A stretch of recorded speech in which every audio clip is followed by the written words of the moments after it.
All right, hello everyone, and welcome back to the daily update of my 1000 days challenge. This is day 107, so let's get things started. All right, so first and foremost, you'll notice that the balance has dropped a little bit, and that's due to the stop out trade that was ended in the experimental trade setup. So there was a difference in that.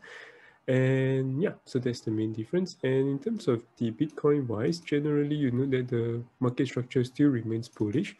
On the weekly chart, okay, this looks a little bit messy. Let's just remove the lines for now. But if you look at the weekly chart, well, it still looks incredibly, and this is a parabolic kind of run. So it's definitely very far away from 20 exponential moving average. So I do see that potentially if there is any sort of retracement, it's going to be really huge in that sense. But otherwise, I'm still looking in terms of short-term wise, is still showing there is potential strength in that sense. There's especially on the daily chart, there is some sort of resistance. However, on the daily chart, there's some sort of resistance or rejection in that sense. You can see that previously we got some sort of doji candlesticks has formed on the daily chart. And then after that, we get this bearish kind of exhaustion kind of candlestick. So right now, I would see that potentially we could retest this key support at this 15,600 region. If we retest and break strongly above, that will be a good sign. Or we could consolidate a few days more, hoping for this, letting this 20 exponential moving average catches up and then finding support before it go up to much higher high in that sense.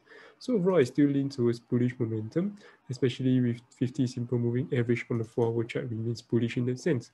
So you could definitely consolidate again here, and now that we've broken up above here in that sense. So we broke out above this key thing above 15,800, and now we are potentially finding support.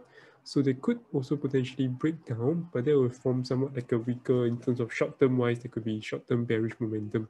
But otherwise, I still lean towards bullish momentum in that sense. And yeah, that's more or less about it. Like what I mentioned, I entered with a long above a break of 16K. So I'm still in that trade.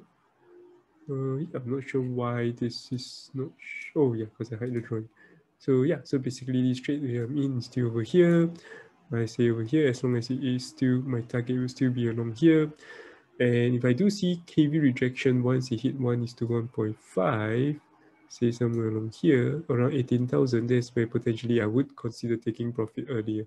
But otherwise, that's about it. And I'll see you guys tomorrow. No major change. And take care, everyone. Have a great weekend. Bye-bye.